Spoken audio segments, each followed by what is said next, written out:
All right, so in your kit, you will find a very neat microchip I want to introduce you to. It's the PIC16F1455. Now, computers like your desktop computer have multiple large and powerful components. If you built your own computer or even just purchased one, you'll probably be familiar with these components. A computer is comprised of several critical parts. The microprocessor or CPU. Nowadays, these are typically 64-bit. Sometimes there's more than one microprocessor, like the multiple core processors. Usually in those instances, all of the microprocessors are contained in one microchip, which nowadays is so huge we might as well call it a mega chip. You have the clock. The clock speed is something you'll look at when building or buying a computer. Sometimes the clock is built into the microprocessor, sometimes it's external parts. Nowadays the clock is internally generated inside the microprocessor typically. The ROM, which contains the initial program to get everything running, as a microprocessor without a program is useless. On PCs, this is the BIOS, or Basic Input-Output System. The RAM, which is temporary storage for both essential functions and for the programs the computer will run. On desktop computers, I will include hard drives, CD drives, etc. in this category. You may not be aware of this, but you can run your computer without hard drives. You can use a USB flash drive. The point is you need some kind of random access memory in order to make the computer usable. Input and output interfaces, a USB port is built from actual external components that interface the USB port to the microprocessor. The buses for both the data and memory. The data bus will go to places like USB ports, your graphics card, etc. The memory bus connects the microprocessor to the external RAM cards. All of these parts and systems connect together via the motherboard to make a computer. Now, your PIC chip is a microcontroller. It is essentially an entire computer on a chip. Basically, all of the necessary external parts for a computer are built inside into one standalone chip. It has RAM on board, and either ROM or an alternative memory like flash memory. It has interfacing ports, buses connecting the microprocessor to the various parts of the chip, like the RAM, ROM, and the ports. Some microcontrollers have an onboard clock, some require external components, or like the PIC microcontroller that you have, it has a built-in clock with the option of adding external parts to make the clock very precise and stable. To actually help with our education starting out, we are actually going to provide an external clock signal to the chip and do something very unusual. I'll explain why in the next lesson. Microcontrollers are essentially a computer you can hold in your fingers.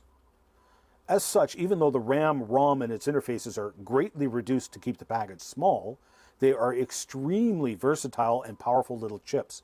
Because these chips are so easy to use and downright cheap, I've replaced entire electronic circuits with them. This is also especially nice for prototyping, as you can put the chip in a chip socket, making it easy to remove from the robot or the circuit. Thus, you can reprogram the chip easily. In effect, this is like making major rebuilds and alterations to a large circuit with minimal effort and zero cost. The PIC microcontrollers have a special feature called in-circuit programming, meaning you don't even have to remove the chip from the circuit. As long as you have some way to connect to its pins, you can reprogram it right in circuit. I've done that with this prototyping board. This connector here is wired to the appropriate pins on the PIC, and I no longer have to even remove the chip from the board. I can program it right on the board by plugging into the programmer directly. The PICs are incredibly easy to program. In the downloads section, you can download the data sheet for your PIC and also the instruction set.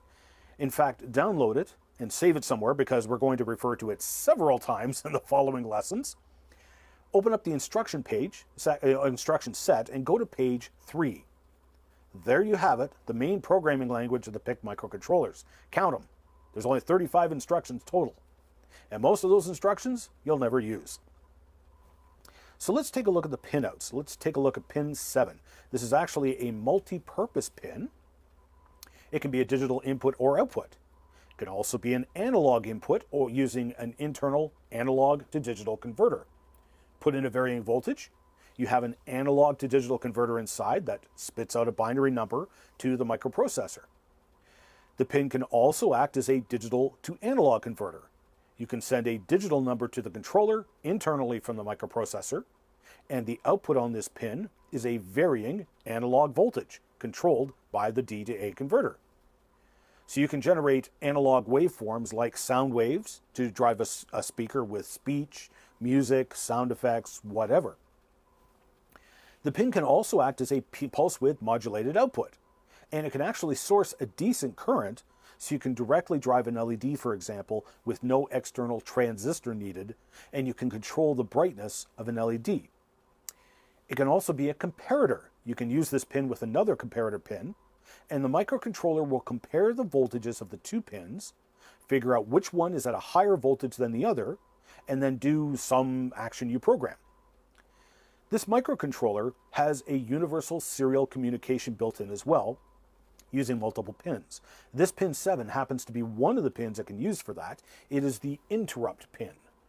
In fact, I specifically selected this PIC because it has built-in support for the Universal Serial Bus, otherwise known as USB. So you can connect this chip to a USB port and quickly and easily be able to communicate, which is kind of complicated with USB. All of this on one chip with just 14 pins. So as you can see already, the possibilities are endless. The PIC has onboard RAM, so you could, for instance, have a remote sensing station to measure temperatures, and it can be battery operated. This PIC can run on 2 volts to 5.5 volts. You can set up pin 7 as an A to D converter, hook it up to a thermistor resistor voltage divider, and have it read and store the data at set intervals. You then come in once a week or whenever, hook it up to your laptop out in the field, and download that week's readings. So let's take a look at a case study so you can see the power and versatility of these microcontrollers. Let's say you have hot air solar panels on your house. When the sun is up, the solar panels heat up the air inside the tubes. Hot air rises, so hot air comes out of the top and into the house while sucking in colder air from inside of the house to heat it up. No power required.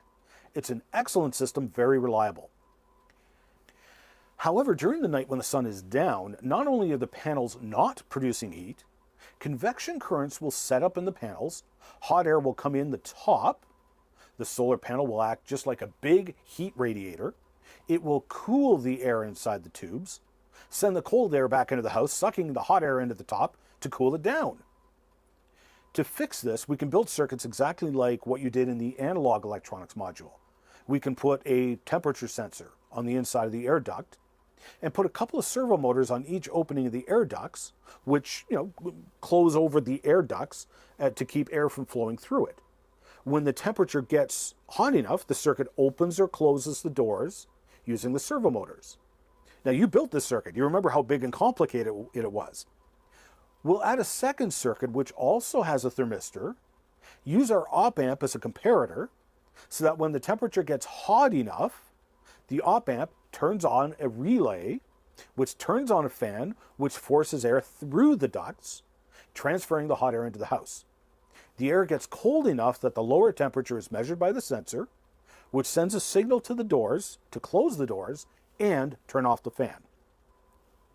Now imagine the circuitry involved to do all this. You would need 2 servo control circuits. You would need a circuit hooked up to a thermistor with pots and a comparator to check the temperature and react accordingly. You would need a controller circuit for the fan. The circuit would be large, complicated, unwieldy, expensive in parts, and would take a lot of power to run. Now, let's replace that entire circuit with a single PIC microcontroller, which costs $1.50 and takes very little power. We hook up the thermistor to the A to D converter, which is read and compared to a pot, where you set the temperature at which you want to trigger the functions. You use the PWM outputs to control the 2 servos, and in fact you can have the servos open or close all the way, or have it variable so they're only open a little bit if you want. You can use one of the digital outputs to turn the fan on and off using a relay. I just replaced this entire complex circuit with a 14-pin chip on a little itty bitty board. If I want to make changes to the circuit, most changes can be accomplished by simply reprogramming the chip. No desoldering or soldering or rewiring is needed. Imagine if I wanted to make changes to our analog circuits. It would involve desoldering and changing out our parts. You can quickly see the advantages of using digital microcontrollers in place of analog electronic circuits, especially in research and development, where you wind up making a long string of changes to your design. Now, every design change merely involves a reprogramming. Now, I'm focusing on the PIC series of microcontrollers here as they are my personal favorite because of their well thought out versatility. You can get them with a ridiculous number of pins for maximum interfacing and inputs and outputs, or as small as an 8-pin chip to minimize size. In fact, take a look at this baby. 8-pin computer on a chip, surface mounted. You can see by the size of the tweezers I'm using to pick it up and move it around. So, just think if you made a board as small. You can get them with 8-bit, 16-bit, 32-bit, and even 64-bit microprocessors. But there are a bunch of different microcontrollers out there. For instance, your Arduino board you got in your kit has an Atmel brand microcontroller. The Arduino and microcontroller combination has some things unique about it we'll get into later, but the Atmel is just another brand of microcontroller you can purchase for cheap and program easily, just like the PIC microcontrollers. Now, recently, Microchip, the company that makes the PIC microcontrollers, bought out Atmel, the company that makes these other microcontrollers. Microcontrollers are especially versatile for robotics. They maximize the flexibility for you, the builder, and for prototyping, they are invaluable. Now, one last thing I'll point out before we actually get to programming our PIC. This PIC is the 16F1455. That F stands for flash memory. So when you program your PIC, your program gets stored in the flash memory. This way, when the power gets turned off, your program is still in the chip when you turn it back on. It's flash memory, so just like your USB thumb drives, you can reprogram it.